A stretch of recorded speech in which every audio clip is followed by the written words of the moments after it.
Hello, friends. Jeff here. I'm with Nick as always. Hi, Yet Nick. again. So, we're doing a podcast. This is episode number, you know what? I've lost count. I want to say like 28. 28B. Yeah. You and I recorded one 2 weeks ago. It was and, dismal.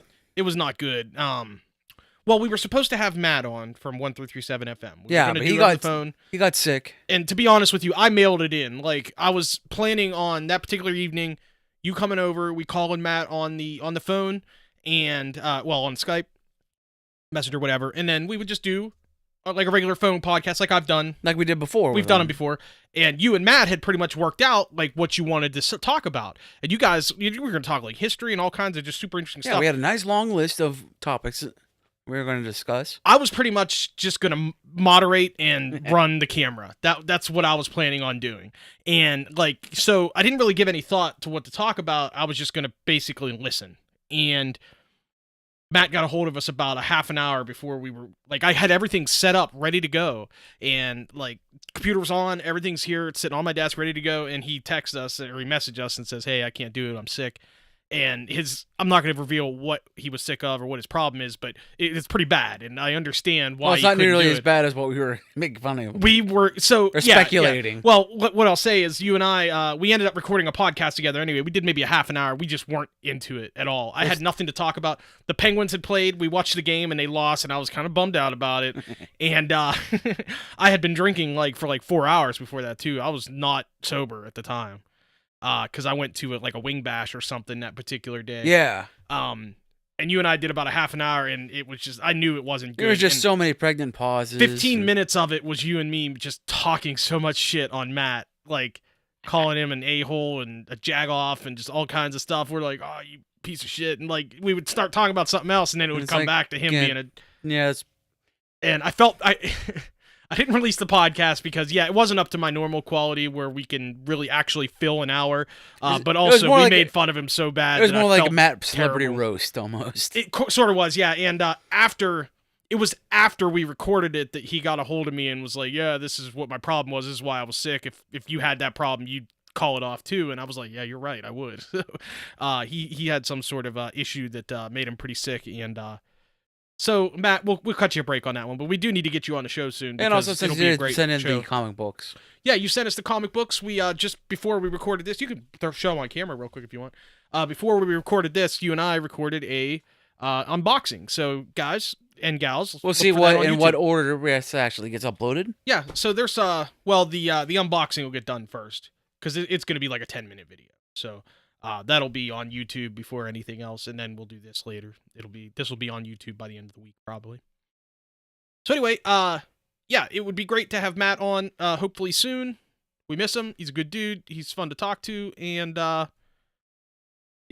he's Canadian. So, before you and I started recording, you and I were hanging out at my house here, and we were eating some dinner, and we got to talking a little bit about movies, and I mentioned Groundhog Day. And we were talking about green screens, because I have a green screen behind me. I don't have it set up for anything right now. It's just a backdrop. But there's a scene in Groundhog Day where, and you haven't seen the movie, and that blew my mind, and we'll talk about that in a minute. But there's a scene in Groundhog Day. Basically, Bill is the main character that's played by Bill Murray. He's a weatherman in Pittsburgh, of all places. And he has to go to Punxsutawney for the Groundhog Day festival with Punxsutawney Phil, the groundhog. He hates it. He has to do it every year. Particular scene earlier in the movie, he's at the studio in front of a green screen, and the lady, the main lady in the movie, she's the producer of the news show.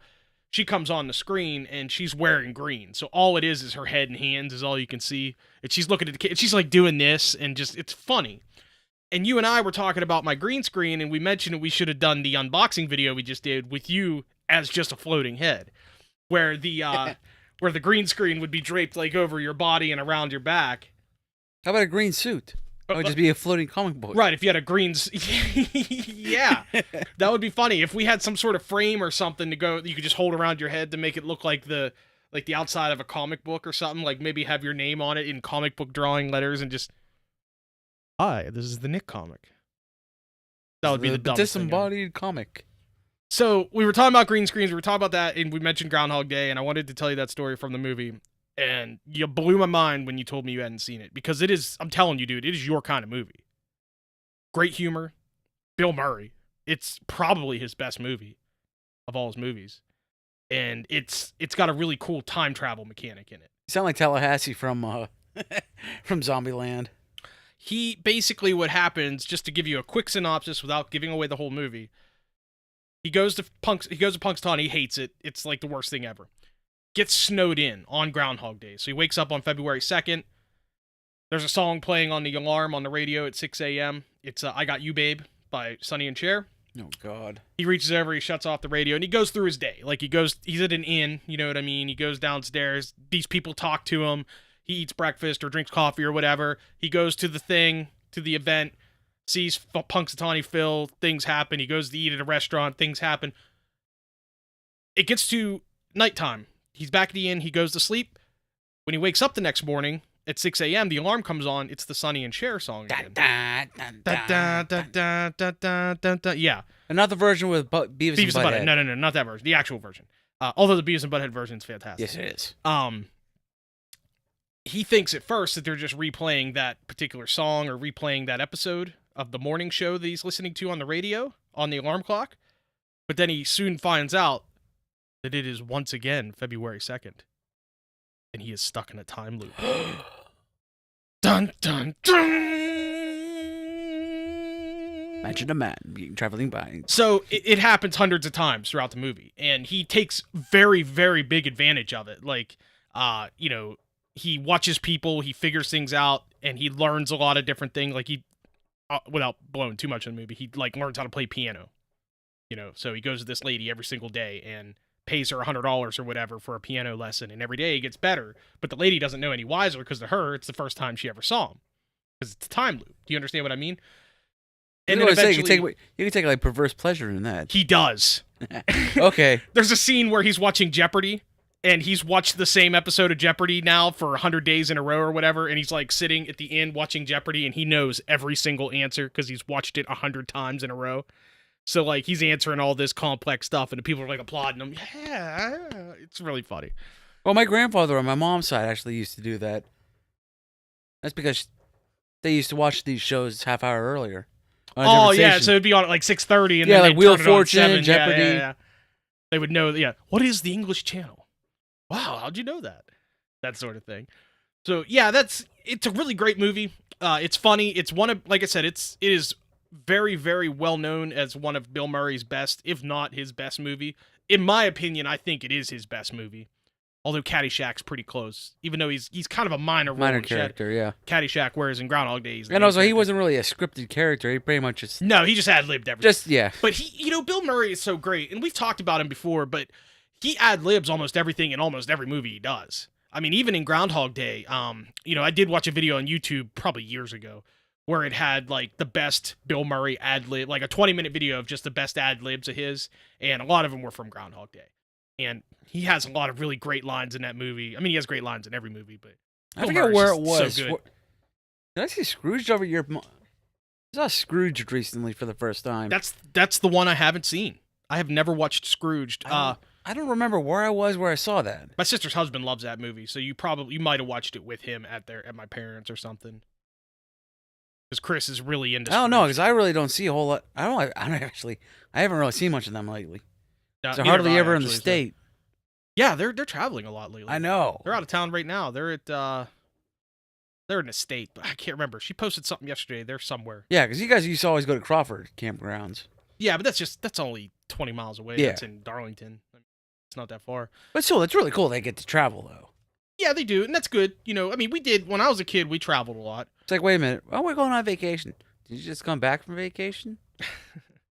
We weren't quite like that growing up. Like, we, once or twice a summer, we would go somewhere. It wasn't always somewhere far, but a lot of the time it was, like a couple of years we went to Florida, a couple of years we went to Kentucky, a couple of years we went to New York. But then most of the time we would just go to, like, Erie, because Erie's 2 hours. Yeah, away. that's But pretty there's much a lot what of nice we stuff would to do. Yeah. That's where my family's from. Right. Oh, really? Yeah. Like, your mom and dad are both from Erie? Mm-hmm. I didn't know that. Were you from Erie? Like, no, did you live there? Even my adopted sister is from Erie. I was born in Pittsburgh. Your sister's older than you, though, Yeah. right? By what, like 2 years, 3 years? 1 year. 1 year? Oh. 1 year, 1 month. I don't No, think I 1 ever, year, 1 day. I don't think I ever met your sister. That's a good thing. She lives in Michigan, right? Yes. Yeah. Okay. Why'd you check your watch? I don't have a watch. You looked down. You were like, I don't have a watch. I'm like, wait a minute. yes, Michigan. Yes. No, that was. Yes, this is my watch. It has all my answers. All the. Anyway.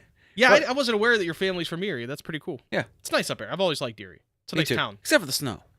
The snow is terrible. Anywhere near the Great Lakes, you're gonna have that bad. No, it's lake great effect whenever my snow. mom will talk to my uncle. Will be like, "Oh yeah, we got another foot and 18 inches of snow." Meanwhile, we got a light dusting, or it might be 60 degrees here, and Or- we're only or it 150 miles away. Or it melted before it even reached Even the hit the ground. ground. Yeah, you saw it come down, but you never saw it land. Yeah. But it is nice up there. There is a lot of crime in Erie. Yeah, it's gotten bad. It's gotten pretty bad. My aunt said it's like there's like a lot of. But that's in the slums, a basically. lot of gangs of. Yeah, in the touristy area, which is like Presque Isle, which Yeah. is the little finger that goes out into the middle of the lake, and like a little arthritic finger. this is what it looks like. It's shaped like a claw. The claw. It's That's- my strong arm. That's what the peninsula of Presque Isle looks like. But it is a nice place to visit. There's nice beaches. There is a campground beach up there. They have Waldemere Park, which is a nice park. One of the few places where you can go for a wooden roller coaster. Yeah, they still have a wooden roller. Well, Kennywood has a wooden roller. Yeah, but I think that's like as the Cedar two of Point. only a handful. Nah, of everybody parks. has a wooden. Every park has at least one wooden roller coaster. They do. They're still popular. I don't know about that, but Speaking of wooden roller coasters, I was pretty bummed out to hear that. Have you ever been to Cedar Point? long time ago. Cedar Point, for those that don't know, and our Canadian friends who probably never heard of it, it is one of the biggest theme parks in the world. Well, in Canada, they probably amusement parks. They probably have have to travel 30 miles. Probably travel 30 mile or 30 hours to get to the nearest roller coaster. Well, they have to travel 4 hours just to get to a movie theater. Yeah, I know. where our friends live. But yeah, Cedar Point. It's in Ohio. It's a point on Lake Erie, and it is a massive park. I mean, it's not Disney big, but it's known as the roller coaster capital of the world. They have more roller coasters in that single park than any other park has in their parks around the world. I think there's like 17 roller coasters or something like that. The biggest of the big of the roller coasters in that park.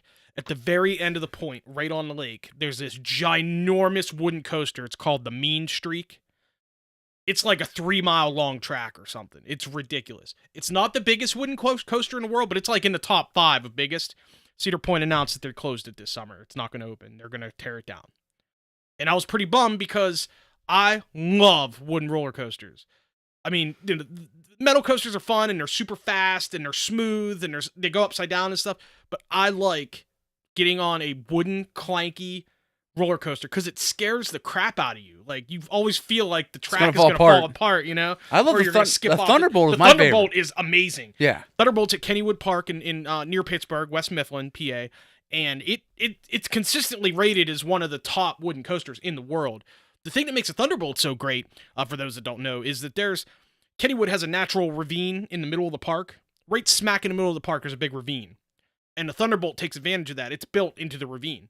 So it goes down into it, comes up the other side, does a couple, swirlies, and then comes back down into the ravine. Goes underneath the Steel Phantom, or what used to be called the Steel Phantom. now Phantom's Revenge. Now just Phantom's Revenge. It's a steel coaster. It's a big, fast steel coaster that they have. It actually goes right under the track. And when you go, I think it's the very first hill, actually. When you come down the Thunderbolt, if you put your hands up, like this, you feel like you're going to smack that track over your head because it's pretty damn close. It might only be about 10, maybe 12 feet above the Thunderbolt. It's crazy how low it is. But yeah, it's got that natural ravine. It's got a really cool view. When you're in the ravine at the bottom of the dip, you look to either side and you can see the river, and it's awesome. So there's a theme park where there was actually a kid that was decapitated. On a roller Yeah, coaster. that was in like Denmark or Germany or something. No, in it Europe. was in the U.S. Really? It might have been a Six Flags. What had happened is the kid I think he was on the roller coaster, and he lost his hat, and he went back, or jumped over a fence, and walked underneath the track, whatever, to get his hat, and train came by, and I think it got hit by somebody's foot. So somebody basically punted his head off of his neck. It's good. That is sick. Yeah. Yeah, that's not the story I heard. I don't remember if it was somebody's hit somebody's foot or if it was part of the train that hit him. Man, that's crazy. Yeah. That would be a shitty way to go, man. Decapitation by roller coaster. By foot. That's terrible. Sounds like something from like Final Destination. So, since we're talking about roller coasters, what's your favorite type of coaster? You're a big fan of the I Thunderbolt. like wood coaster. Yeah. I'd have to say Thunderbolt's my favorite. Yeah, it's up there. Waldemere Park has. It's been a while since I've been to Waldemere. I was there. We used to go there a lot as a kid or as a teenager. We went probably twice a summer for probably 5 or 6 years in a row. We went to Waldemere, and like I said, Erie's it's a nice town. A lot of stuff to do. They had my favorite story is when I was about 15, I think we went, and my sister. At that age, she's a year younger than me. At that age, my parents let us go in the park by ourselves. We had to be together. So my mom and dad would go ride, and then me and my sister had to stay together, but we didn't have our parents, so we can go and, like, talk to people and be stupid and whatnot. And one particular night we were there, it was during the week, and there was a pretty low crowd at Waldemere, and Waldemere's a very small park. It's, at the time, had, I think, one roller coaster. And then it has, like, all of, like, your standard carnival rides, like the Tilt-A-Whirl and the Scrambler, and then a water park. And the water park is really good. And so my sister and I, it's nighttime at this point, and we get on the wooden coaster. It's called the Comet. It's still there. We get on this coaster. It's not this big, impressive coaster by any stretch. It's basically what they call an out and back. It goes out, it does a couple of these, and then it comes back. I think their max is like 45 miles an hour. 45 is still fast in a car, yeah. In a rail car, like that. But still, yeah, it's not the Thunderbolt. It's not. It's pretty much for the adrenaline. Waldemere is pretty much the adrenaline junkies retirement home. Sort of, yeah, but it's also a cheap park. Like, at the time, it might have been $10 a ticket or something, back in, this is like 98, 99. Whereas at that time, Kennywood might have been like a $30 ticket. Kennywood's a much bigger park. So, Waldemere was just a good family park. They have picnic tables, you could take your own food, you could do all that stuff there. It's great. Then you go across the street, there's a little hot dog vendor.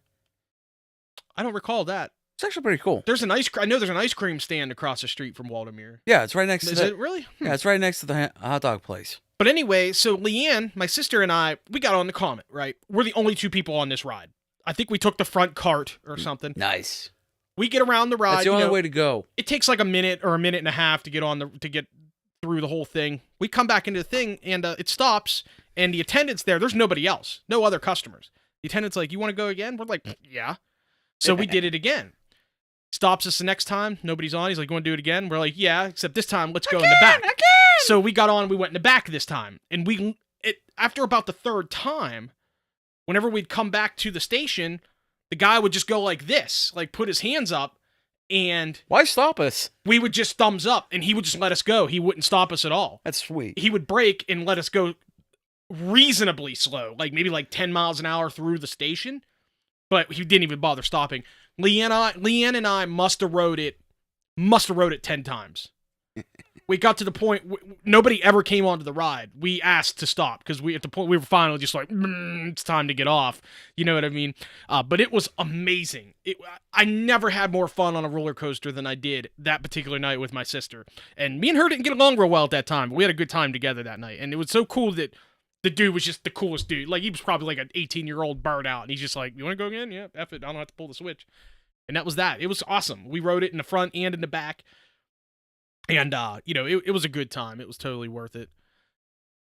You mentioned front is always the way to go. Is that how you always like to ride a roller coasters in the front? I never realized that until probably one of the last times I went with your sister and her family. And I never experienced that before. Oh, you never rode in the front car? Well, it was also a lot busier then, too. Yeah. If you ever look, the next time you go, and if you haven't noticed already, the next time you go on any roller coaster, the front car and the back car always have the longest line, and they always have double the amount of space for the line, because those are the two cars that everybody covets. Yeah. The front car for the view, because you can look over the front of the car and see the track. The back car, because you get whipped more in the back. So there's like that, I don't want to say fishtail, but there's like that whip reaction that the car makes as it's going down the track. And whenever you go around like a helix or a really crazy bend or something, the back car tends to lean more and gives you more movement. Yeah. And it's awesome. It's awesome. It's the back car is just as fun as the front, in my opinion. But if you don't like getting banged up, the front's the best place, because the front. Well, if you don't like being banged up, then don't go in the exterminator. Don't go in the exterminator. Yeah. Oh yeah, that's a great ride too. No, it's not. I love that ride. You don't like the exterminator? No. It's not worth the wait. I only went on it twice, and both times I did it was with my mom, and we had a great time. The Exterminator is an indoor coaster at Kennywood Park in Pittsburgh. And basically, it's themed after, like, an exterminator, like bugs and stuff. There's bugs everywhere. It's an indoor coaster, so it's real dark, rats and stuff like that. And they have, like, guys in suits and stuff, like, in the walls. Not actual men dressed up, but yeah, it's kind of like Marty stuff. McFly in Back to the Future. Yeah, it kind of does look like that. Yeah, I am Darth Vader. I come from Pluto. It's cool He said because if I don't ask Lorraine out to the dance, he's gonna melt my brain. yeah. What's great about that ride is it's not your standard roller coaster where you have a train. You sit in a car that's exactly like the clamshell car on a Tilt-A-Whirl. The like half Or like clam in back. a like Rapids or something like that. Sorta. It's not circular. It's not completely circular though. It's only half circle. But you could fit 4 people in a car. And my mom and I went on it, and what's cool about those cars, it's an individual cart on the rail, so you're not chained to a bunch of other cars. It's the clamshell, and it spins. Yeah. So when you're on that thing and you're going this coaster, if you go straight, and all of a sudden you'll start turning. You'll just start turning. Then you'll stop and go in another direction. Yeah, it's so crazy because, like... It's pretty spontaneous. It's very spontaneous. Random, and it's random, and it goes pretty fast. Like, I'll bet it goes like 20 miles an hour, and when it's pitch black indoor and you can't see, you don't know what's coming up, yeah. And, like, every time it comes to a bend, there'll be, like, something in the wall, like, that'll light up in front of your face and scare you. It'll be like a big, giant rat. It won't scare you, but... It's meant to be scary, and it catches you off guard. Like, there are a couple jump scares. Like, there were a couple points I remember. I'm like, oh, Jesus. The alligator that was missing his upper jaw, and now Noah's Ark is scarier than that ride. Noah's Ark's an awesome ride, too. I love Noah's Ark. I'm so glad they put Finally it back fixed to it? they fixed it and took it back to the old style look with the whale mouth and all that stuff. It's awesome. Noah's Ark's a good ride. That's a walkthrough. There's a name for those kind of rides, but I always called it like a walkthrough, almost like a house of fun, like fun house type thing. Actually, you know what amusement park I like? Is going back to Idlewild. I've never been to Idlewild. That's in Ligonier, PA, right? That's further east. No idea.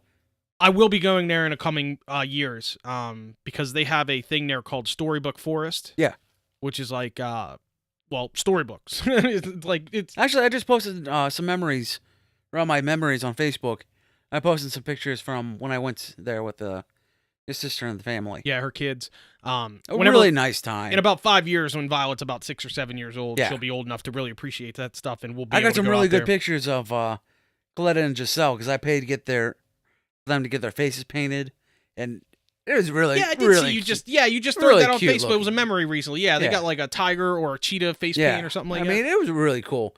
Unfortunately, you spent like $14 on that, and they had to wipe it all off before we left, so it didn't get all over the car, the interior. Yeah. So that was a bummer, but still, it was. Idlewild's one of those other parks that people rant and rave about. Once again, I haven't been there. It's a good sized park, but it's not huge. Yeah. That's why I like a park like Waldemere Park in Erie. You go an entire day, you hit everything. You can hit everything. You can hit everything twice in a day on Waldemere. Even on a busy day, you can hit everything twice if you want to. And people tell me Idlewild's the same way. You know, if you go on a busy Saturday, you could still hit all the rides and hit even the best rides too. And what's nice is they also have live entertainment there too. Yeah, that's good. That's always a good thing. Like Kennywood has that. Kennywood's great for that. They have that stage. Yeah, they have like a gazebo stage that always has somebody playing or doing something. Yeah, I was there the one time they had like a balancing team, whatever. They got like 6 guys, whatever. Like and trapeze or no, like they stacked chairs or whatever, and they were all balancing on them. That's cool. Really neat. The last time I went to Kennywood, it's been 4 or 5 years since I went to any amusement park other than Waldemere. But the last time I went to Kennywood, dude, the day we went, their entertainment was a lumberjack competition, and it was awesome. Like I've watched them on TV, and I was never really. That's into pretty hardcore looking. It is very hardcore. These guys were amazing, and girls. There were women too. There was like 10. It wasn't really a competition. It was more of a showcase. But they were competing against each other. But you know what I mean. Anyway, I think they had 4 different events. They had the log rolling, which is they had a little pool set up with 2 logs, and basically 2 people get on each, or 1 person gets on each log, and they balance themselves. They spin the log, standing on it in the water, and they try to stay up on this wet log until somebody falls. Basically, it's all it is. But it's really cool to watch. They had the, I don't know what it's called, but basically they have a big-ass log. It's like a 2-foot diameter log, and they hit it with a chainsaw, and they're trying to buzz through and get like 3 planks off, or 3 circular planks off it in one go. And those guys are just cooking with their chainsaws. And their chainsaw has no guard on the top, so they can cut with both the top and the bottom of the arm, whatever they call it. So they're like, bzzz, bzzz, bzzz, in like 10 seconds or something. They have 3 of these big old planks off it. It was cool. Yeah.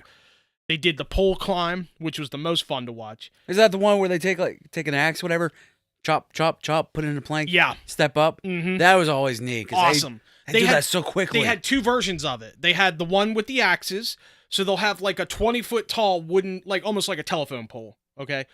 And they'll chop an like a wedge out of each side, and they'll throw like this. They have these wooden planks that are like beveled on the one end that they can set inside the wedge, and they stand on it.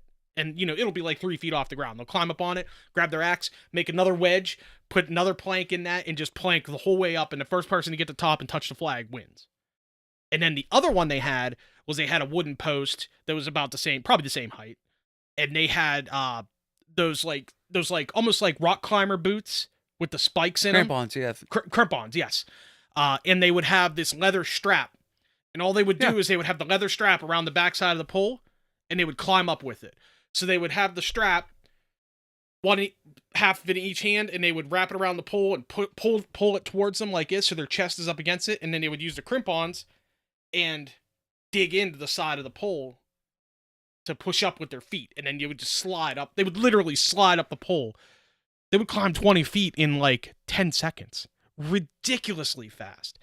It was impressive. Like, I was thrilled by it. It was really cool watching these lumberjack games. I really liked it. It was awesome. Well, speaking of logs, it just reminded me of some kind of like an event. It's like traditional in Japan, where pretty much people get on like a big log and they go down a hill. Get like 20 guys, whatever, on the log, and they go downhill. Yeah, and they have like a race. They ride the log like a sled or something, right? Yeah, and people die on this event. I'm pretty sure. I don't think that's Japan. That's got to be a European thing. No, it's Japan. Really? Yeah, because they would wear like the headbands, whatever. I think it was hakimaki or hakimachi. That sounds like a fish. Mahi mahi. The dolphin. I'll have to look that up. I've seen footage of that before, but I could swear it was European. Because I came across the Ripley's Believe It or Not. Not the new one. Not the new one. Not the newer one with, the guy who Dean played... Cain? Yeah. Yeah, Joe's buddy. The one with Jack, yeah, his boyfriend. Yeah. His man crush. He smells so delicious. Go back to episode, I think it's episode 7 or something, we talked about that. But anyway. The celebrities we've met. Yeah. Except me. But, the one with Jack Palance. I don't know if I ever watched it. It's from the 70s. Yeah. It used to be on the Sci-Fi Channel. I remember seeing the original Ripley's Believe It or Not, which was like almost like newsreels, black and white, that were played in movie theaters. And it would be like a 5 or 6 minute thing where they would like showcase like 1 or 2. And it actually had Ripley himself, whatever his name is, something Ripley. Robert L. Ripley. Robert L. Thank you. And he would come up on, it would basically just be like the TV show that we're used to seeing, but it was, filmed back in like the 1940s or whatever. And he would come on and he would do the show. And he I've actually would, been to one of his museums. I went to the one in Myrtle Beach. Myrtle Beach? Pretty cool. That's cool. I didn't know they had one there. Mm-hmm. I know there's one in New York. I'm sure there's one in LA. Probably any major tourist attraction. There's one in Buffalo, I think. Really? I think. Buffalo's not that far a drive from here. That'd be worth going to see. I'll have to look that up. Anybody knows, send a tweet to me at FinchJFX and let me know. Shameless plug. Nick. Huh? No, it's me. What? I can't even read my own writing on the paper here. Uncross your eyes. So, we'll go ahead and we'll change it up here. 2 of our favorite musicians passed away in the last week. Yesterday, Gregg Allman passed away, who was the leader of the Allman Brothers. One of, I think there was 3 Allman Brothers, if I'm not mistaken. Dwayne, who died back in like 1970. Yeah, from or 71 or 72, something like a motorcycle crash or car crash or something. It was a motorcycle crash. Because Barry Oakley, he died in the same location like a year later. I found something out about Dwayne Allman. Or it was the other way around, I think. Last night, we were listening to radio at work, and at like 4 a.m., the DJ come on and mentioned that Gregg Allman passed away. And they played some Allman Brothers tunes. They played like 3 songs in a row. And then they played Eric Clapton's Layla. And they mentioned that Duane Allman, the guitar player originally for the Allman Brothers, actually plays the slide guitar in Layla on the recording. I didn't know that. Huh. I'm surprised I didn't know that, because that's the kind of thing I feel like I should know. Maybe I have heard that before. I don't know. But that blew my mind. Like, I was like, wow, I did not know Duane played that. And he was an amazing guitar player, and he was really young when he died. Like, early 20s, I believe. That sounds about right. I think he was like 23 years old or something. Like, Oh, so I think he was a little older than that. he would have been. I think he might be a member of the 27 Club. No, I don't think he is. I don't think so. We'll have to Google that. Yeah. But yeah, he passed away. Gregg Allman passed away last. He was pretty old. In his 70s. I think he was like 74 or something like that. But, yeah, complications of liver cancer. Yeah, he had been sick for quite some time. And the Allman Brothers Band, they're one of those bands I always wanted to see, because they're known for being a jam band live. Anybody that knows us knows that we're, especially me, but we're fans of jam bands. I love the Dead and Fish and all that stuff. And a lot of our classic rock bands used to kind of jam a lot back in the 60s and 70s when they play. Clapton was another one. Like, you go see Cream, you got a jam band, basically. But the Allman Brothers continued that throughout their whole history. And when you go see the Allmans live, it's a jam band. And I've got a couple live shows that are really great.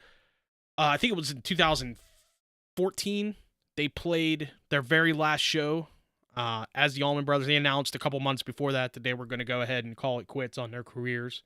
And the big reason was because Gregg Allman was in pretty bad shape. And it kind of bummed me out, because they played one of their last shows in PA at the... I think it was the Peach Festival, which is out in Eastern PA, and Trey Anastasio Band actually played that night, which is the guitar player from Fish. His own band played, and it was something that would have been worth seeing. And now looking back on it, because the band's been broken up the last 2 years, and now that Allman's dead, there's no chance they're going to get back together. It would have been really nice to go see that. So, the other death, and this one hit me pretty hard. Chris Cornell died last week, and he's the lead singer from Soundgarden. And Audioslave, two of the best bands of the 90s. Audioslave, I guess Audioslave was the early 2000s. So amazing. And Matt, this is no bandwagon crap. No. Soundgarden was just such an amazing band. They're one of the big four of grunge. Seattle bands were Alice in Chains, Nirvana, Soundgarden, and Pearl Jam. Chris Cornell, in my opinion, all four of those bands... I think he's the best singer. Definitely. I should say the most range, for sure. And probably the best lyrical songwriter as well. Although Jerry Cantrell is a great lyrical songwriter, his stuff was just so depressing. Whereas Soundgarden, yeah, their stuff was depressing, but their stuff was hard-edged too. But in terms of just pure vocal talent and vocal range, he's unmatched by almost anybody ever in rock, in my opinion. We had this discussion at work the other night, like, singers in rock who have the kind of range that he does. The only other guys that we could come up with that were even comparable were like Robert Plant, what the hell is his name, from Whitesnake, David Coverdale. That dude he's got pipes. And Axl Rose. Axl Rose might have the most range. I think I've seen somewhere that he has like a 6-octave range or some ridiculous thing like that. Like, they said his range is more than Mariah Carey. And when you think Mariah Carey singing, she's got range, dude. Like her or hate her, she can sing. And she's got that super high voice. But Chris Cornell, man, he nails it. And he was so great with all the bands he was with, his solo stuff, even his, because he did a couple albums that were more pop than rock in the late 90s that weren't my cup of tea, really, but they showed his range and whatnot. And when you start talking about the big four of grunge, in my opinion, each band had the best at something. And for me, with Soundgarden, it was definitely his vocal mixed with, I feel their bass player is probably the best bass player out of the group as well. His name escapes me, but he's amazing. And they were such a good band, and they were very inspirational to rock music in the early 90s. A lot of those, quote, like, depressive sounding rock bands from the late 90s, early 2000s, all of them were copying Soundgarden. You know what I mean? And it was kind of a bummer that he died. Well, it was definitely a major bummer that he died. And I don't think I've ever given out a reason for it, like whether or not he's had a history of depression or not. So here's what I read yesterday. His wife. So basically, he did a show that night, Yeah. In Detroit, I believe. And his daughter actually was on stage with him that night. His daughter came out and they did a song together or something of that sort. His wife says that he sent her a text or called her or something after the show and sounded pretty depressed. And so she immediately called his bodyguard. Said, hey, you need to get to his room and make sure he's okay. The bodyguard went to the door. There was security at the door of his hotel room. Wouldn't let the bodyguard in. Finally, the bodyguard just pushed these guys out of the way, I guess, and he knocked in the door, and that's when they found Chris. He was dead. He hung himself on the shower curtain or something. Belt on a shower curtain, something of that sort. And his wife is claiming that, I guess he was on a lot of antidepressants. Whenever he talked to her, he told her that he had taken one too many pills. He says, you know what? He says, I took some sleeping pills or whatever it was. He says, I've taken one too many. I need to crash. I don't feel good. And was giving her the whole, I really love you and I love my family thing. And she said that he always says that, but he tends to say it. He tended to say it a certain way. And this particular time, he said it in a weird way. You know what I mean? Yeah, so I was suspecting foul play? I don't think she's expecting foul play. I think she thinks he actually killed himself. But it just seemed odd that, how that went down to me. Yeah, because it seems like Soundgarden came back together and actually doing really good, been really active. And Chris, too, he released a solo album recently. And he actually has 2 really good songs on him. The one I really like is with him and Zach Brown. Zach Brown Band, a country band. Their big hit is that Chicken Fried. You ever heard that song? Dear God. I love it, actually. I'm not a big country fan, but I like that song. And Zach Brown's an amazing singer and guitar player. And they do this song called Heavy is the Hand That Wears the Crown, I think is the name of the song. It's fantastic. It's a duet. It's an awesome tune. It rocks. It's heavy. It has the Soundgarden sound to it. Big bass, big guitar, and just those two just wailing together on the vocals. It's an awesome tune. And Chris was really, in my opinion, at the top of his game right now. As great as he always has been, his voice sounds just as good as ever on the new songs. And the songwriting is so good. It's crisp. It's really just good pop rock tunes. You know what I mean? Verse, chorus, verse, great solo. Awesome, Chris Cornell style screaming, the high end, pitch, yeah. That thing that he does, the falsetto vibrato that he does a lot. It was so good, and he's been touring, and everybody's been saying really great things about the show, and from what I've been reading, he's been playing very well, and I was shocked to find out that he was depressed to the point where he killed himself. Yeah, and then whenever I heard he died, it's like, it's probably a heart failure. It was like he had Nick Menza of Megadeth who died recently from... On stage. Yeah. On stage. It was this week. No, this is a while ago. But it was recent. I thought it was maybe within a month the last or two week ago. or two. No. Because we had just talked about that the other day at work as well. I work with a couple guys that are really big fans of metal. And they stay on top of the metal scene more than I do. And I didn't even hear about Nick Menza dying. Like the rocker chick? Yeah, she's not in that discussion Rocker Girl's group. not in that discussion group. She don't know nothing. You really need to bring her on there just for comic relief. I'm gonna tell you what she said last night, and I wanted to punch her. I love these. Blitzkrieg Bop comes on the radio. Okay, ooh. Blitzkrieg Bop is a song by the Ramones. You've heard it. Oh, I'm thinking of Ballroom. I'm thinking of Ballroom Blitz. Yeah, Sweet. No, it's not. Like Tina Carrera. Tia Carrera, yeah. Her version is way better than Sweet's version, by the way, from Wayne's World. But, so, Blitzkrieg Bop comes on the radio, right? And this girl, I work right next to her all night. She and I talk and she's all right. She's a cool girl, but she claims to be this big rock fan, and every once in a while I post on Facebook, rocker chick will say something. She didn't know who Jerry Garcia was, and I was like, I wanted to kill myself.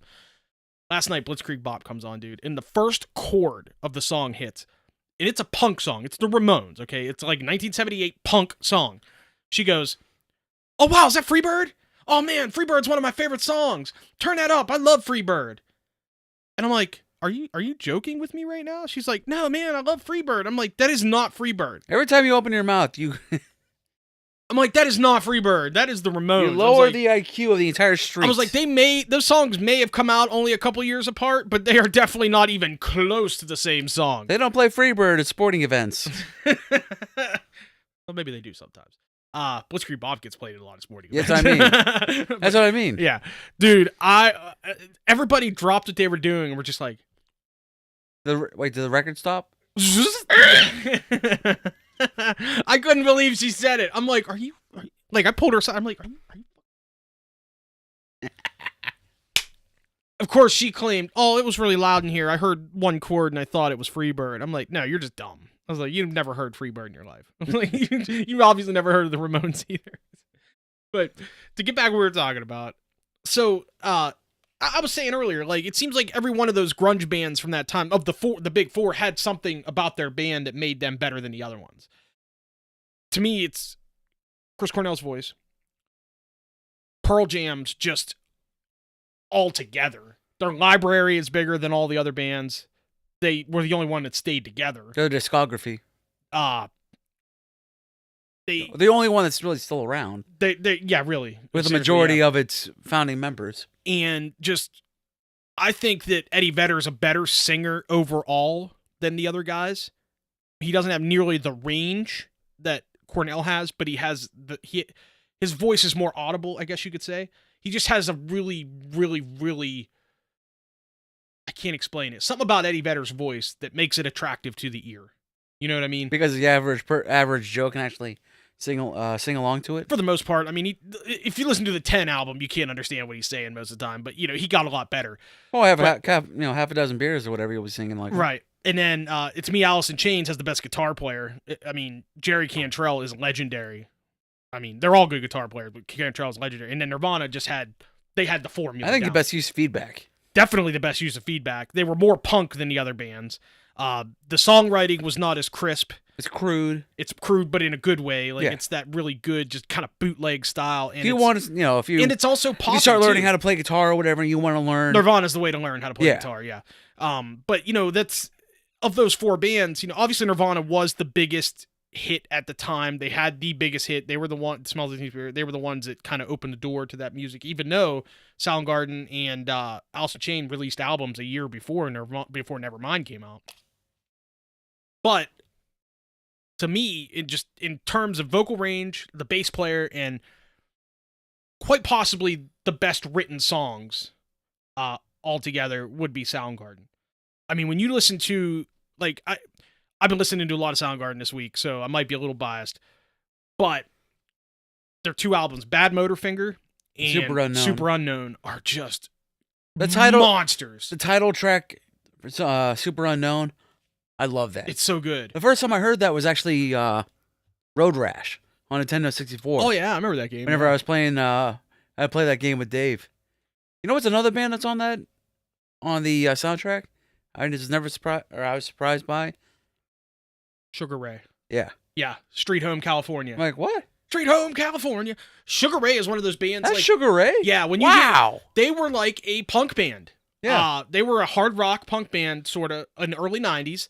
And they realized the record company or whatever, said, "Hey, you guys are really talented, but you have a lead singer that looks like a fucking supermodel." like an underwear model. He's a good looking dude, like, no homo. What's his name? Mark McGrath. And he's a good singer and everything. It's like, let's write some pop songs for you guys, and we'll release those. And that's when they became big. So when they were doing songs like Fly Every Morning and all that, and Fly is actually a pretty good song. They're all good songs. Like I like Sugar Ray's poppy music, but I liked that stuff when it came out in the late 90s, and then I went back. It was when I remember playing Road Rash. I think it was Road Rash 3D actually. Was the name of that game. I had it for PlayStation, but it's the same game. I heard that Street Home California, and you're on motorcycles and you're beating the other racers with with pipes and chains and shit. Giant bananas. I remember hearing that song and seeing it on because they had a list of all the songs on a playlist on it, and I saw that it was them. I'm like, I gotta get a hold of this album, and I remember finding it it discontinued or something. Finding their first album, it had that, and it had another song. I missed that store. They have another song called RPM, which is just a super fast. It ended up on a game, maybe it was Gran Turismo or something, some racing game for PlayStation at one point. That song RPM ended up on it, but it was just so good. It's just straight up, just guitar rock. It was so good, and I was shocked that Sugar Ray was the kind of band that could play that hard. In the same vein, Nickelback. Everybody hates Nickelback, okay? And they have some cheesy songs. But if you actually listen to the stuff that doesn't make it to the radio, Nickelback rocks hard. Their very first album was called Silver Side Up. It came out, I want to say, like 97 or 98, okay? They had one song on there that made it to the radio called Leader of Man. It was a decent tune, it was kind of jangly. Very late 90s sounding, very post-grunge. But the rest of the album is just heavy rock, man. And to this day, they just released a new song. I heard it the other day on the radio for the first time. And it shreds. Like, it rocks. And I was shocked. I'm like, dude, that's Nickelback. And, I wasn't too shocked because I know they kind of play sounds a style, like, what I say about a boy named Goo by the Goo Goo Dolls. They're another band that they can rock. That album is actually heavy. They can rock, yeah. But Name is on there, and it's the only slow song on the record. And that was the hit. The biggest hit, yeah. That was the one that made the money. It's like Long Way Down. It was on Twister's soundtrack. That's a good song. Long Way Down's a great song. Yeah, I love that song. What was the other one they had? They had another rockin' tune. It might have been their first big hit. It was before Iris was the hit. That was on the City of Angels movie soundtrack. Yeah. And that was the one that really blew them up. But they had a song before that got them some notoriety, and it rocked. It wasn't Long Way Down. It was a different one. I can't think of what it was called. No, not Black Balloon. That was later. That was one of the later. That was another lamer song. But Goo Goo Dolls is a good example of a band that, like Nickelback, like the other Sugar Ray, who they changed their formula to make money. And I have no problem with sellouts. I don't. I know a lot of people get on bands, especially bands like Green Day and whatnot, for selling out. The Clash is another one. People get on it for selling out. I like what James Hetfield said about Metallica. He said something about how they're selling out. It's like, yeah, we sell out every night. Yeah, I think it was Lars that actually said that. No, it was Jason. I remember Lars saying that.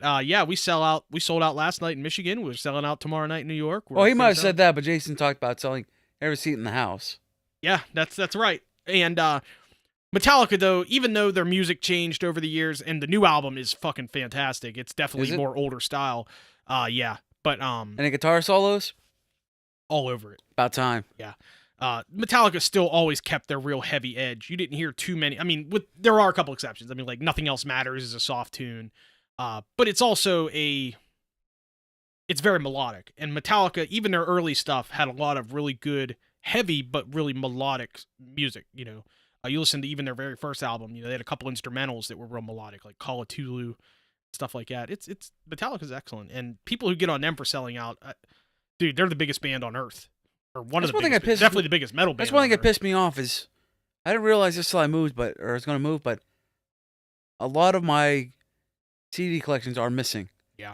All my Guns N' Roses, all my Metallica, all my Nirvana. That happened to me. They're all gone. Times. I'm like, where did I go? I think I've moved 4 times in my life, and I've lost stuff. Anybody who moved, anytime you move, you're gonna lose stuff, man. And that really sucks. But no, I know where I had it. I'd find found a couple of them or whatever. I got like one of those little cheap little 99-cent 12 CD holders or whatever. And I had each one had one for this band, one for these 2 bands. They're gone. Where did they go? That sucks. Yeah, I mean, these are CDs I wanted. To this day, that happens to me too. Even now, I think I have 1 disc of Metallica S&M. That's all the Metallica I have. That kind of sucks. That's a 2-disc set. No, that's a 3-disc set. No, it's 2. Is it 2? That's a great one. I'm like the symphony with Metallica. Yeah. I mean, that happened to me recently. I was looking through some of my CDs. I spent about 6 hours a couple weeks ago on my computer digitizing some music. Okay. I mentioned this before. I've been digitizing my CD collection now for like 10 years, and I've just never have sat down and actually finished it. But I did like a stack of like 10 CDs, and I came across the White Album by the Beatles. It's a double CD. I'm like, all right, cool. I'm going to put this on a computer, and I was in a mood to listen to it. As soon as I picked it up, I'm like, oh, yeah, I'm going to listen to this right now. I open it up. Only disc 1 is in there. Disc 2 is gone. And disc 2 is clearly the better disc of the White Album, and that kind of bummed me out. But that's happened to me before, too. And then I had my lucky save with Californication. I open up the case, I'm like, it's gone! No! Oh, yeah, you said it was in something else? I've been talking about weeks for finding this one, and I finally find it. And then later on, I open up another jewel case, and there it is. I'm like, it's something else. Jeff, look what I found! I almost had an orgasm like right then and there. You got a California-gasm. I was so happy whenever I found that. It's a classic album. And Absolute classic. Californication's a great album. it is. It's like one of those like, why did I not put this track on there? On my iPod. That's kind of a sellout CD, a sellout album, you know? The Chili Peppers made their big money with Blood Sugar Sex Magic like 9 years before Another that. great It's a great album. And but that album stays true to their old style of kind of funky. Californication, although it had some funky tracks, was very, very pop. And they're great songs. Don't get me wrong. It was slower too. But it made those guys, it shot them into the stratosphere. I mean, throughout the 90s, they were kind of tumultuous with that band. They had a couple different guitar players. Dave Navarro sat in for an album, One Hot Minute, which is an underrated album in my opinion. But when Frusciante came back with the band and they did Californication, and they kind of, that's the band that really made the Chili Peppers, with Frusciante, obviously Flea, Chad Smith, and Anthony Kiedis. Frusciante was kind of the missing piece there, and they did, I think, 2 albums without him, and they just weren't as big. They definitely didn't sell. I mean, they had a couple decent hits. No, they did One Hot Minute, then he came back, I believe. I thought they did a second album during that period, because Blood Sugar Sex Magic came out in like 91, and California 91, came out 92, in like 2000. And One Hot Minute, I want to say, was like 94, 95, yeah. And I got that album. It's a good album, but I have a copy floating around somewhere. It isn't on par with Californication or Blood Sugar Sex Magic. No, but that's because Dave Navarro has a different completely feel. I think it was more like a jazz, feel to it. It does. Aeroplane's or no, I think it was more. Yeah, I love that song. Dropkick's a good tune too, and My Friends is on that as well. My friends are so depressed. Great tune. But he relapsed into it. Anthony he Kiedis was a heroin addict, and he had a lot of problems during that time. And yeah, so that affected the quality of the recording. But whenever Californication came out, man, that was one of those albums that just it not only brought the band back, but it shot them into the stratosphere. The unfortunate thing is everything they've released since has pretty much sound like it. It all sounds the same to me now. They did the Danny California song on that album. I can't remember the name of the album. It might have been the follow-up. By the way? No, wait, By the way, it was a song on that album too. No, that was Stadium Arcadium. Stadium Arcadium, yes. Another double disc. It's a good CD as well, but it sounds just like Californication. It's not different at all, and that's a bad thing. Like, I like bands that have I'm okay with bands having a overall sound that sounds good on each album. I mean, look at AC/DC. AC/DC, everything sounds the same, but for some reason, it's different enough to where every album comes out of AC/DC, every song you hear, it's a hook. It sticks in your head. It's really good. What do you think about Steve Brewer? Jim Brewer. Yeah. No, that's his brother. Great thing about AC/DC is none of them are more than 3 feet tall.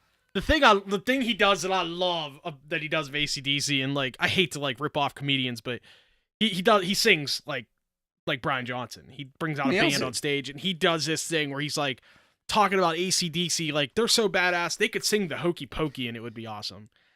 And like all of a sudden the band you never understand a single word he says. The band kicks in. All right. Like, he's like, you put the left foot in there.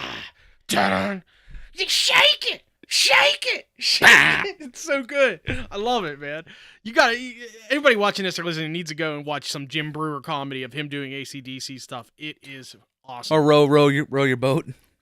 Yeah. I forgot about that one too. But to get back to our original point, bands. I like to hear a band. Oh man, you just blew my ears out with that, dude. You want to hear a band change over time, but stay the same at the same time. And I know that sounds dumb, but once in a while you'll hear a band. The example that always comes to my mind is Korn. I'm a huge Korn fan back in the day. I loved their first 4 albums. That's my first album I bought was Follow the Leader. Follow the Leader's an awesome album. But that's how actually I got into playing guitar. Playing bass. Their first 4 albums were like just a lot of screaming and just depressed, heavy guitars, and they're great. Right around their 5th album come out, I think that would have been Unbreakable or Take a Look in the Mirror, one or the other. I can't remember which one was the 5th album. And it's getting like techno.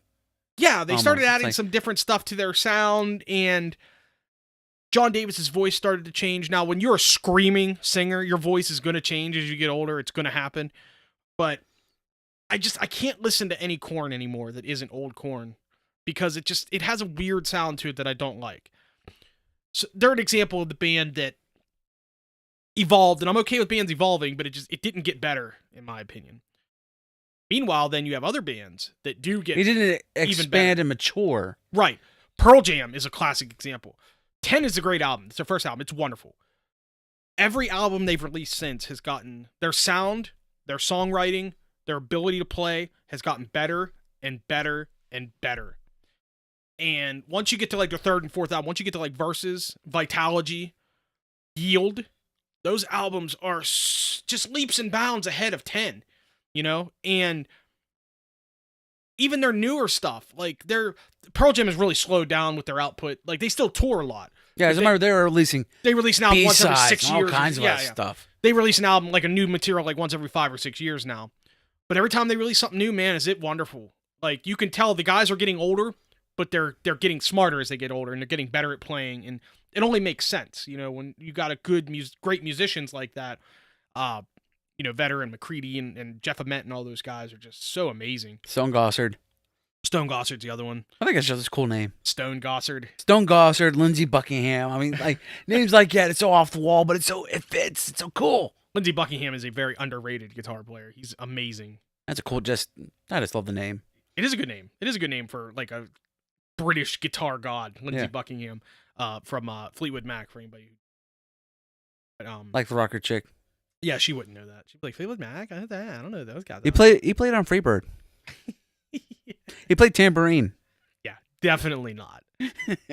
Oh, don't forget my mother did think that Tom Petty played on Stairway to Heaven. Really? I told you that. I don't remember you telling me that. It's one of our first episodes. To go back to Chris Cornell before we wrap this up, because we're approaching an hour, to fit in with our theme of bands that get better over time, Audioslave, in my opinion.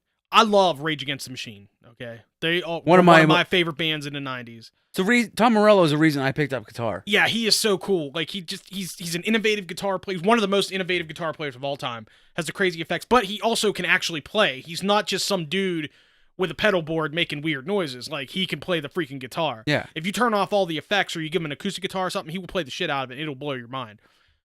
That being said, I love Rage Against the Machine. I love Zach De La Rocha, their original singer. He was, you know, he's the Hispanic sort of rap rock singer, one of the first really good rap rock guys. Not like gangster rap. If you've heard Rage, you know what I mean. They're great. More political. The band is great. Very political, very charged band. They got better as they got along. The last album they released together, I think, was Battle of LA, which was amazing. It had like Sleep Now in the Fire and Testify and Guerrilla Radio and just some really good songs. Zach leaves the band. Rage stays together, and Chris Cornell jumps in and sings with them, and they become Audioslave. They become Audioslave. They released Audioslave, I think they did 2 albums.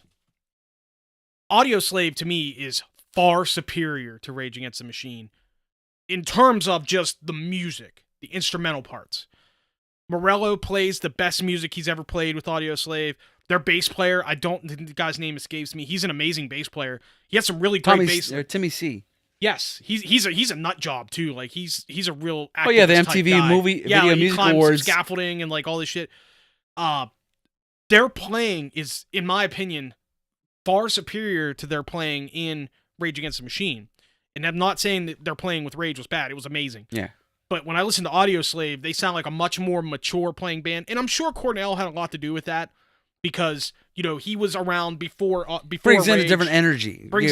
You always hear bands talking about new energy with new members. I mean, it's lineup. like a football team or a hockey team. You know, if you bring in one new player, it can change the whole outlook of the whole team. It's the same way with a band. And he comes in and he sings some of his best just vocal performances at Audioslave are amazing. I Am the Highway. Highs, a lot of lows, a lot of real melodic stuff. I Am the Highway is an awesome song. Fabulous. Cochise is a badass, just rocker tune. Not How You Remind Me. That's Nickelback. What's the other name? Doesn't Remind Me from their second album is an amazing song. Slows and fast. A lot of rock, a lot of rhythm in that song, some melody. The band themselves, the backing band, the instrumental part of the band Audioslave, formerly of Rage Against the Machine, in my opinion, they truly matured with Audioslave and were at the top of their game. They were so good. And like I said, I've been listening to a ton of Chris Cornell this week. So I don't have the second Audio Slave album. I have 2 songs off it, but I don't have the album. But the first Audio Slave album. I've never listened to the album all the way through. I need to borrow that. Oh, I've got it. Yeah, I'll burn you a copy when we're done. It's on my computer. It is phenomenal. It is so amazing, man. It is far superior to Rage Against the Machine, but it's a different style of music as well. I mean, it's rock and it's, crazy, but there's none of the rap stuff going on because obviously Chris Cornell's not a rapper like Zach De La Rocha, rap style. The politically charged stuff isn't there because, once again, different songwriter for the most part. But it's just it's a more mature sounding music. It's more adult. It's basically like Rage Against the Machine was a teenage band, and then Audio Slave was an adult version. Actually, whenever we were at the Rock and Roll Hall of Fame, Rage Against the Machine's touring original van was there. Awesome with instruments. Yeah, I remember it had like their actual instruments inside the touring van. With all the doors, you can look right in and everything. It had like a bass drum, had a guitar, an old acoustic guitar. Yeah. Actually, you want to watch an interesting YouTube video? Look through one where Tom actually goes through his guitars. I haven't seen that one. One was actually one he bought at a Toronto pawn shop for like $60. Really? Yeah. There's I did watch a video of his a while back. Where he talks about how he got certain effects on certain songs. Actually, the Dr. Dre's "The Chronic" is actually the most influential album on of his, because he wanted to be able to emulate the sound, the DJ sounds. Oh yeah, the real high squeal sirens type sound. Yeah, which Rage did a lot of. He did a lot of that with Rage. Using a whammy pedal, wah pedal, and delay. A lot of digital delay. He was just Tom Morello is very innovative, like we said. One thing that kind of stuck out though when I was watching this video, it showed like he had a video series that he did for, it might have been for like Guitar World or something like that. Probably. It's on YouTube. Look it up. It's great. There'll be like a 5-minute videos, and they'll focus on a song that he did and how he got that effect. And there's one where he used the pencil. The pencil, that's the one I'm talking about. I think that was Cochise. I think he did that in Cochise, but he did it in something with Rage before that, where basically he had he made a helicopter sound. It might have been the Ghost of Tom Joad, probably. Ghost of Tom Joad, yes, that was it. That at the very beginning. Yeah, he just sounds like a chopper. Twirling a pencil like that, and he was twirling a pencil on the strings, like a 500 millisecond with delay, a super fast delay, and probably some chorus and echo and stuff in there to give it effect, and a flanger, because the flanger gives you that whoosh, whoosh sound, and it blew my mind. Like, dude, a pencil, just tapping a pencil on your guitar strings was all it took. And it's not Bulls on Parade, but People of the Sun. He uses an Allen wrench. I didn't know that. Just like how you would I don't think I saw that one. Just how you would use a slide or whatever going over the frets. Oh, he used an Allen wrench. An Allen wrench. Yeah, using it on the second and third fret on the A string. Yeah, it does give it like a metallic sound. Yeah. That's awesome. So, anyway, rest in peace, Chris Cornell and Gregg Allman, and the guy from Megadeth. His name escapes me. Nick Menza. Dick Menza. Nick, like you. Nick. Sorry, I don't. Oh yeah, I am a dick. I'm just not big on Megadeth, but I was sad to hear that. So he died on stage recently. That's tough. The way to go. You can honestly say he probably died doing what he loves. Yeah, Guy from Megadeth played to death. Bad pun. I know. I'm going to burn in hell for that one. Thank you for joining us today here on episode number, I think, 28, 27, 28, 29. 28B. Whatever it is, yeah. If you know any good fish puns, let me know. Yeah, sure. We'll go with that. That's a joke. Thank you for joining us. This has been a great time, and have a great day. Thank you. Later. Thank you for watching this video. If you like it, please be sure to hit the thumbs up below. That helps me out. Also, subscribe to my channel and make sure to hit the little bell icon so you can be notified of all of our upcoming videos. Thanks a lot.